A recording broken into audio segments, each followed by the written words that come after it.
하나님 말씀 요한일서 2장 1절에서 11절 말씀입니다. 요한일서 2장 1절에서 11절 한 절씩 교독하겠습니다. 나의 자녀들아, 내가 이것을 너희에게 쓰면 너희로 죄를 범하지 않게 하려 함이라. 만일 누가 죄를 범하여도 아버지 앞에서 우리에게 대언자가 있으니 곧 의로우신 예수 그리스도시라.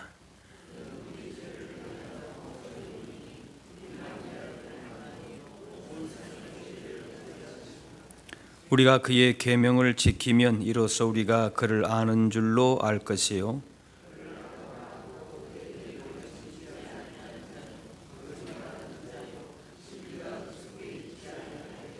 누구든지 그의 말씀을 지키는 자는 하나님의 사랑이 참으로 그 속에서 온전하게 되었나니 이로써 우리가 그의 안에 있는 줄을 아노라.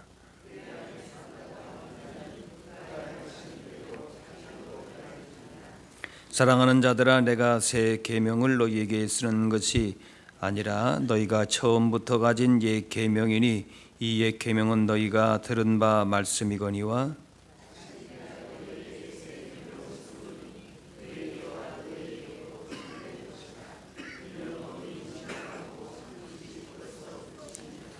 빛 가운데 있다 하면서 그 형제를 미워하는 자는 지금까지 어둠에 있는 자요,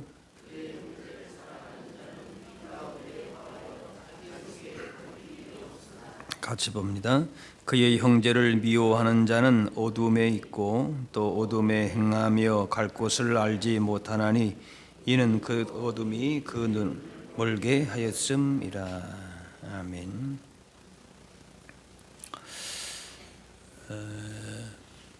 우리를 위해서 완전한 대속의 은혜를 베푸셔서 우리로 하여금 하나님의 백성으로 거룩한 하나님의 사람들로 하나님의 형상을 입었고 또 하나님의 영원한 생명을 받은 자로서 우리로 하여금 그런 복을 우리가 누리게 하신다. 그래서 하나님과의 사랑의 교제, 사귐이 있고 또 세상이 주는 어떤 것과는 비교할 수 없는 기쁨이 있고 또 감사가 있고 자유함이 있고 평안함이 있고, 우리가 앞에서 말씀했죠. 자, 그러면은 우리가 이렇게 하나님으로부터 주어지는 이런 영생의 복, 구원의 복, 하나님 나라의 복을 받은 자일 것 같으면은 우리가 온전하게 완전한 어떤 그 구원의 그 은혜 가운데 머물러 있어야 되는데 실은 또 우리가 그렇지 못하는 것이 우리의 실제의 우리의 모습이다라고 하는 것이죠. 그래서 그것 가운데 어제 말씀한 대로 이 영지주의자, 오늘 말하면은 구원파 같은 사람들이 거기서 좀 이제 그 문제를 좀 해결하려고 하는 거죠. 하나님의 온전하심을 구원을 그 복을 우리가 받았는데 왜 우리가 이렇게 또 넘어지고 실수하고 범죄하고 그렇게 되는가? 그래서 그걸 해결하려고 해서 나온 게 뭡니까? 우리의 영은 하나님께 속해 있지만은 우리의 육신은 그냥 죄 가운데 망해야 할, 우리의 구원과는 상관없는 것으로 그렇게 여기는 겁니다. 그래서 우리의 영만 구원 받으면은 극단적으로 하면 뭔가 하면은 우리 육신은 아무렇게나 살아도 괜찮은 거예요. 그래서 구원파 가면 뭘 얘기합니까? 회개에 대해서 얘기를 안 해요. 왜? 한 번 내 영으로 구원 받았는데, 그죠? 완전하게 되었는데, 그러니까 어제 말씀한 대로 얼마나 깔끔합니까? 그죠? 그게 우리 어제 말한 대로 기독교인의 가장 어떻게 보면은 가장 약한 부분을 건드리는 거예요. 어제는 내가 구원 받은 것 같은데 오늘은 구원 안 받은 것 같아. 오늘은 하나님 자녀가 아닌 것 같은데, 그럴 때 솔직히 말하면 있어요, 없어요? 나는 없는데요. 그러게 있지요, 있어요. 네. 근데 그거를 뭐예요? 딱 이게 해결해 주니까 그래서 우리 기독교인들이 그쪽으로 많이 가요. 네, 그쪽으로 가요. 자, 그런데 그래서 오늘 이 사도 요한은 그 얘기를 하는 겁니다. 죄 없다고 하지 말라라고 하는 거예요. 어제부터 그 말씀을 했지만은 죄가 있어요, 없어요? 있다고 말해요. 내 육체로 살면서 죄 가운데 있을 수 있다는 겁니다. 지금 불신자를 위해서 얘기하는 게 아니고 사도 요한이 지금 속해 있는 그 초대 교회의 성도들을 향해서 지금 이렇게 편지한다라고 하는 거예요. 예. 하나님의 자녀로서 완전한 하나님 나라의 복을 받은 사람이었지만은 우리가 육신 안에서 죄에 범할 수 있다는, 육신의 약한 가운데에 거할 수 있다는 거예요. 예. 그러면 어떻게 되느냐? 이제 어제 말씀한 대로 죄가 없다고 말하지 말라. 그것은 속이는 거다. 스스로 속는 것이다. 네. 그렇게 말씀하고요. 그러면 이걸 어떻게 해결되는가? 여전히 우리 가운데에 그 죄에서 벗어나기 위해서 우리 위해서 기도하시고 탄식하시는 분이 계신다. 예수님이시고 또 성령님이시고, 그래서 내가 간 다음에도 너희를 위해서 도우시는 분이 계시는데 그분이 바로 우리의 보혜사 누구시다? 성령님이시다. 예, 우리로 하여금 죄를 깨닫게 하시고 회개의 열매를 맺게 하시고 계속 이렇게 역사하신다는 거예요. 그래서 오늘 여기 1절에는 우리에게 대언자가 있으니 곧 의로우신 예수 그리스도시라. 대언자, 이건 파라클레토스라고 하는 말인데 옆에서 길에서 돕는 자들이라. 예, 그게 성령님을 얘기할 때 이렇게 또 얘기를 하는데 사도 요한은 여기서 예수님을 그렇게 돕는 자라 이렇게 말씀해요. 유대 사회에서는 아버지가 자녀가 잘못하면은 아주 엄하게 혼내고 체벌을 한다 그래요. 그거 아주 엄하다 그래요. 그러면 어머니 역할은 뭔가면은 자녀를 위로하고 또 아버지와의 관계를 다시 회복시키고, 그거 뭐 우리나라도 좀 그런 게 있지요. 예, 둘 양 부모가 다 엄하면은 자녀들이 숨 못 쉬죠, 사실은. 그죠? 어느 한쪽에는 풀어줘야 되는데 대부분 뭐예요? 어머니들이 그 역할을 하죠. 예. 그렇기 때문에 물론 아버지는 그렇다고 막 엄하게만 나가야 되느냐? 너무 이렇게만 나가면 뭐예요? 한번 그 관계가 또 이렇게 삐뚤어지면은 그 또 관계 회복이 쉽질 않아요, 어머니라도. 그러니까 너무 그렇게 하면 안 되지만 어쨌든 그 역할을 하는 게 어머니. 그래서 어머니와 같은 역할을 하는 것이 대언자, 파라클레토스. 하나님과 우리와의 관계를 계속적으로 그렇게 대언해 주시는 돕는 자가 되신다, 중보하는 자가 되신다 라고 하는 거예요. 2절 말씀에 그는 우리 죄를 위하여 화목 제물이니 우리만 위할 뿐 아니요 온 세상의 죄를 위하심이라. 그래서 이렇게 우리를 중보하시기 위해서, 대언하시기 위해서 그렇게 화목 제물로 죽으셨다. 그래서 여전히 우리에게도 지금 뭔가면은 화목 제물 대신 예수 그리스도의 십자가의 보혈의 능력을 의지하여서 뭡니까? 하나님 앞으로 나아간다라고 하는 거지. 그 얘기를 하고 싶은 거죠. 네. 지금도 여전히 우리의 중보자는 누구시다? 예수님이시다. 그래서 우리가 뭐 중보 기도, 중보 사역 이렇게 하는데 그렇게 뭐 이렇게 사용할 수는 있는데, 그런데 내가 무슨 누구를 중보하고 하는 건 아니고 누가 우리를 위해서 중보해 주신다? 예수님이 해 주시는 거죠. 그러니까 내가 누구를 위해서 기도하는 것을 중보기도 뭐 그렇게 우리가 말을 그런 의미로 쓰긴 씁니다. 쓸 수 있죠. 쓸 수 있는데, 그런데 중보기도를 해도 누구의 이름으로? 예수님의 이름으로. 내 자신의 허물을 위해서 우리는 마땅히 죄를 위해서 예수님의 이름으로, 예수님의 십자가 보혈을 의지해서 죄와 허물과 인생의 아픔과 상처와 그런 것들을 육체의 연약함을 가지고 주님 앞에 나아가는, 하나님 앞에 나아가는 것이죠.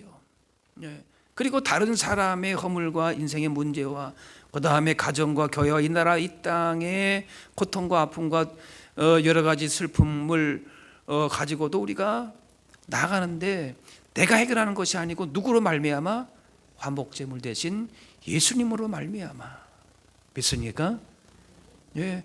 그래서 우리 육신의 문제가 그저 내 나름대로 내가 그냥 이렇게 살아도 되고 저렇게 살아도 되는 게 아니고 우리의 중보자가 되시는 예수님으로 말미암아 예수님의 이름의 그 십자가 보혈의 권세의 능력을 믿고 의지함으로 그렇게 주님의 이름을 우리가 의지하여서 하나님의 보좌 앞으로 날마다 나아가야 될 줄로 믿습니다.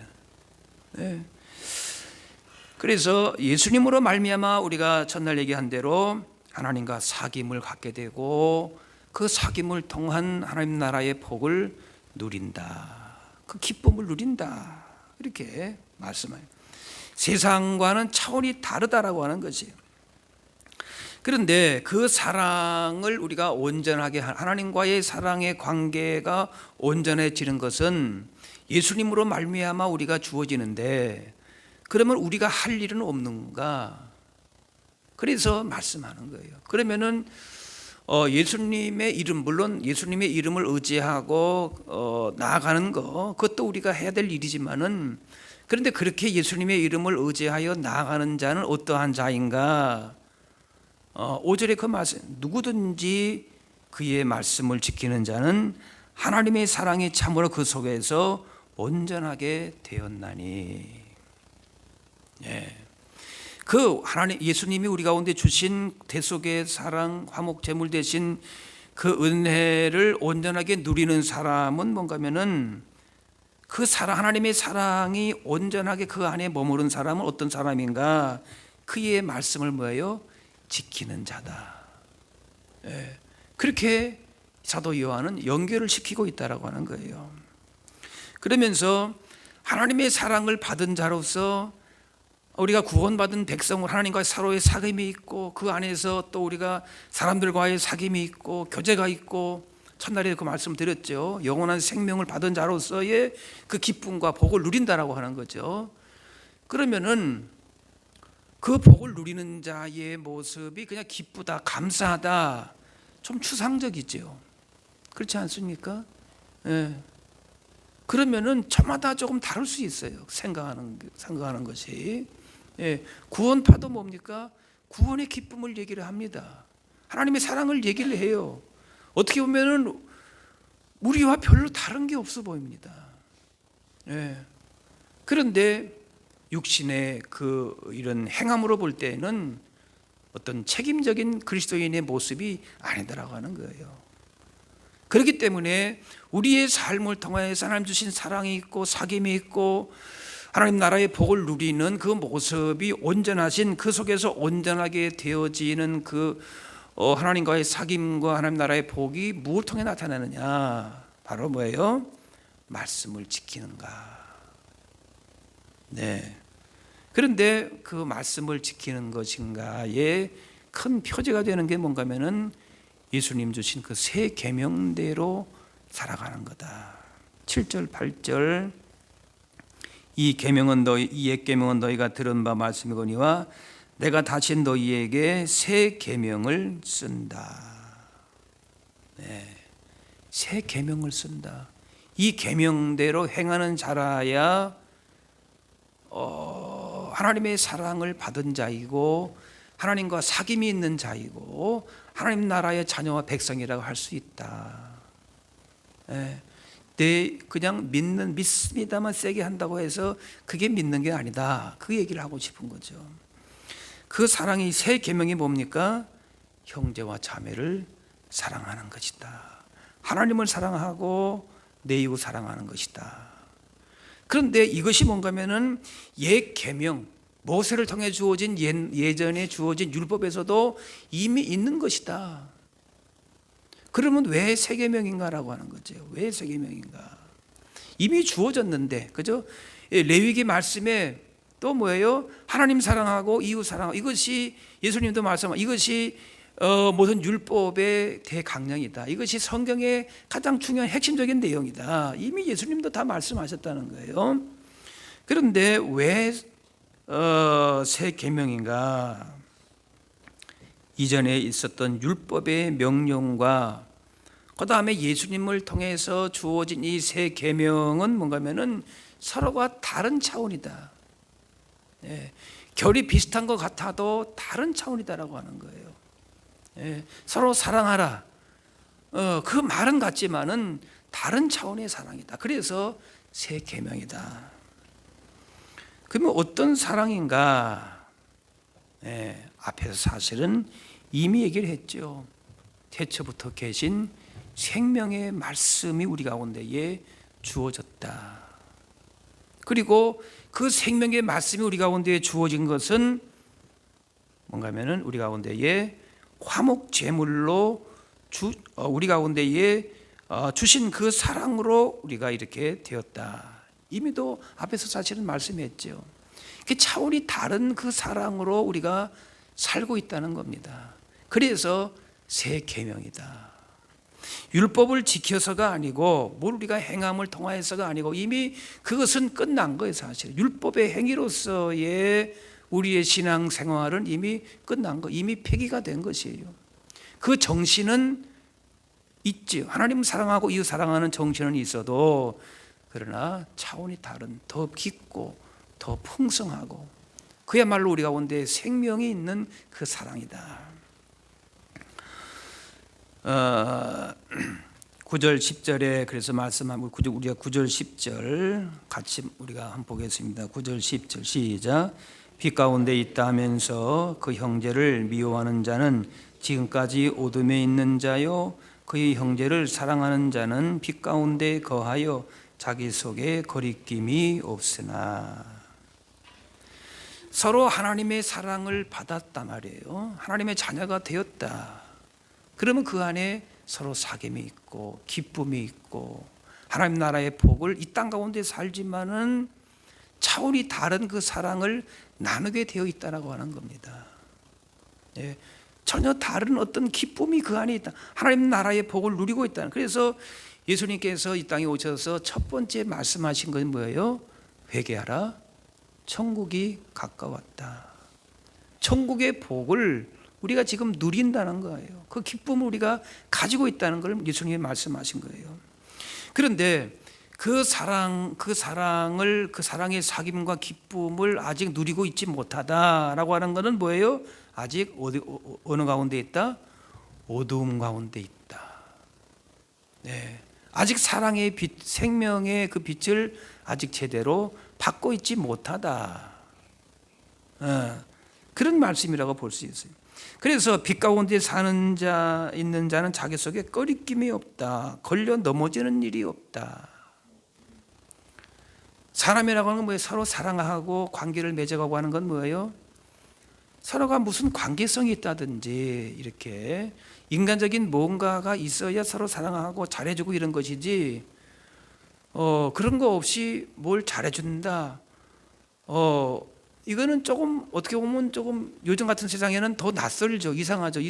알지 못하는 사람이 나에게 잘해준다 그러면 우리가 오히려 더 애들한테도 너 누구 사탕 준다고 가면 안 돼 그러지 않습니까?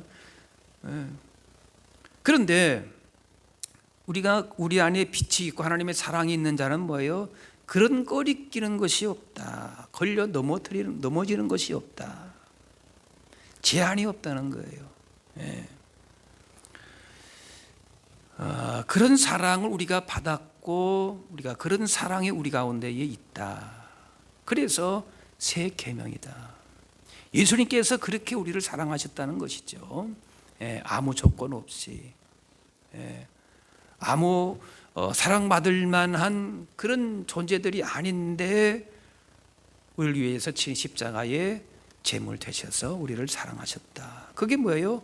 꺼리낌이 없는, 조건이 없는 그런 사랑을 받았다는 거예요.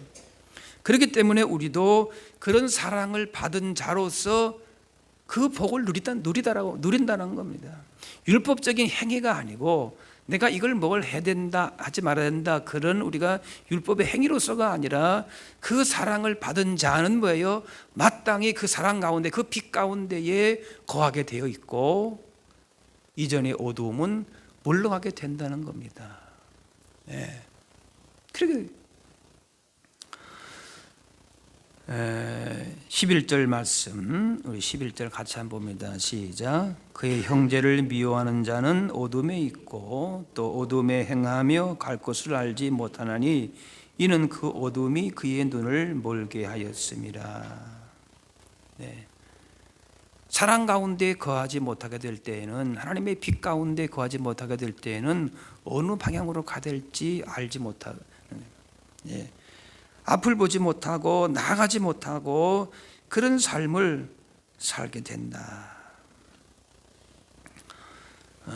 요한이 머물던 교회에 이단의 가르침이 들어왔죠. 어제 말한 대로 영주주의, 무슨 초월적인 지식에 의해서 그렇게 구원받았기 때문에 더 이상 이제는 율법이 필요 없고 구원받은 자로서 그냥 그렇게 생활하면 된다. 그렇게 해서 어떤 그런 극단적인 그 율법, 말하자면 도덕, 그런 거를 철피하는 육체의 어떤 행위를 가지고 우리가 구원받지 못한다라는 것을 극단적으로 몰고 간 사람들이 영주주의라. 영적인 지식을 가지고 초월적인 지식, 그런 영적인 지식만 있으면 된다, 이렇게 얘기한 거죠. 그런데 그렇지 않다는 겁니다.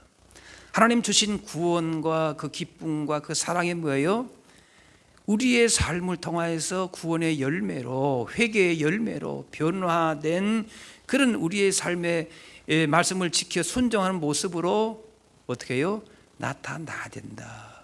그것이 온전한 구원받은 자의 모습이다. 그것이 빛 가운데에 거하는 모습이다. 이것이 그냥 교리적으로만 이렇게 우리가 설명될 것이 아니고 뭐예요? 실제로 우리의 삶을 통하여서 주신 사랑과 말씀대로 그대로 실천하고 순종하는 부단한 뭐예요? 그런 어떤 훈련과 또 자기를 십자가에 못 박는, 그래서 사도 바울은 뭐라 합니까? 나는 날마다 어떻게 해요? 죽노라. 그래서 나는 마지막까지, 어제 말씀한 대로 나는 마지막까지 죄인 중에 괴수밖에 될 수가 없었다. 왜? 자기의 인생을 바라볼 때에 그렇다는 거예요. 이미 그 문제는 다 끝나서 이게 아니고, 그죠? 빛 가운데 거하기 위해서 부단하게 그렇게 힘쓰고 주님의 십자가의 복음을 붙들고 그렇게 달려갔다는 얘기입니다. 다산 정약용, 우리 여러분 아시죠? 유배 시절에 그 황상이라고 하는 젊은 제자가 있었는데 정약용을 그렇게 따랐다 그래요. 그래서 제자로 삼아달라고 하는데 유배 생활도 하고 그러니까 조금 이렇게 정약용이 멀리했던 것 같아요. 그런데 너무 간절하게 그렇게 이제 따라오니까 삼근계, 들어보신 분도 있을 거예요. 삼근계라고 하는 종이를 적어 주었어요. 뭐 여러 가지 내용이 있지만은 한마디로 말하면은 부지런해라. 첫째도 성실, 둘째도 성실, 셋째도 부지런해라. 계속해서 한 자리에 머물러 있지 말고 계속해서 성장을 이루어 가라. 그 얘기를 적어주고, 그래서 이 황상이라고 하는 제자가 평생에 그 종이를 보고 또 보고 종이가 달아없을 정도로 매일 그걸 봤다는 거예요. 가르침이 물론 중요하지만은 그 가르침대로 내가 얼마만큼 살아내느냐, 그것도 뭐예요? 우리의 책임이라고 하는 거죠. 우리 가운데 주신 하나님의 사랑과 말씀, 하나님 나라의 복이 있지만은 내가 그 복을 얼마만큼 많이 내가 누리고 살고 있는가. 우리가 순종하고 따라야 될 우리의 책임과 의무도 있어요, 없어요? 있다는 거예요. 오늘도 또 내가 실수하고 넘어지고 그렇다 할지라도 뭡니까? 다시금 예수님의 십자가 복음을 붙들고 일어서서 그 빛 가운데 나아갈 때에 우리를 다시금 새롭게 하시고 그 사랑을 받아 누리게 하시는 하나님의 풍성한 은혜가 우리 안에 오늘도 있는 줄로 믿습니다.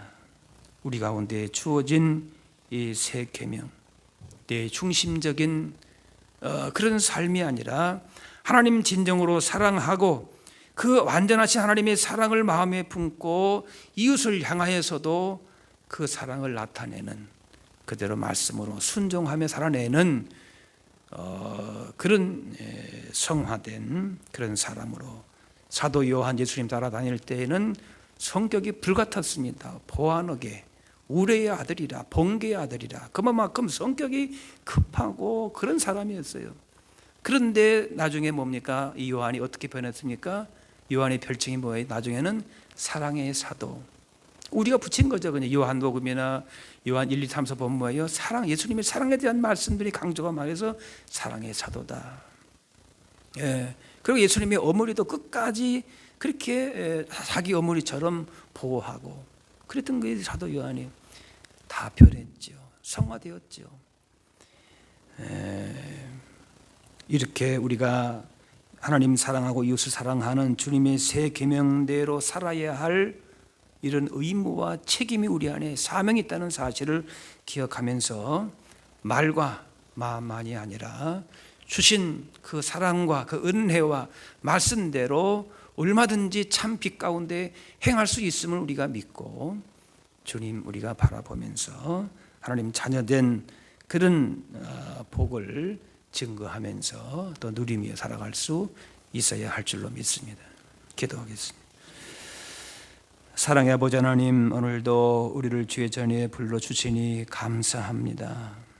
우리를 하나님 나라의 거룩한 백성으로 하나님의 사랑을 받는 너무나도 존귀한 자녀로 삼아주셔서 하나님의 복을 받게 하시고 하나님과 사귐이 있게 하시고 하나님의 놀라운 구원의 은혜와 복과 기쁨을 누리게 하시니 감사합니다. 우리의 죄와 허물을 위해 친히 희생제물 되어주셔서 오늘도 우리로 하여금 구원의 은혜와 복을 받아 누리게 하심을 기억하며 비록 우리의 허물과 상처와 아픔과 여러 가지 죄악 가운데 있다 할지라도 우리 가운데 주신 은혜와 복을 기억하면서 주님의 십자가의 그 보혈의 능력을 날마다 의지함으로 그렇게 주신 사랑, 주신 말씀대로 순종하며 하나님의 크신 사랑을 나타내며 살게 하여 주옵소서. 우리 가운데 주어진 이 귀하고도 복된 사명, 책임을 언제나 잊지 않게 하시고 그 주님께 받은 사랑의 빛을 감사함으로 감당하며 살게 하여 주옵소서. 감사드리며 예수님의 이름으로 기도합니다.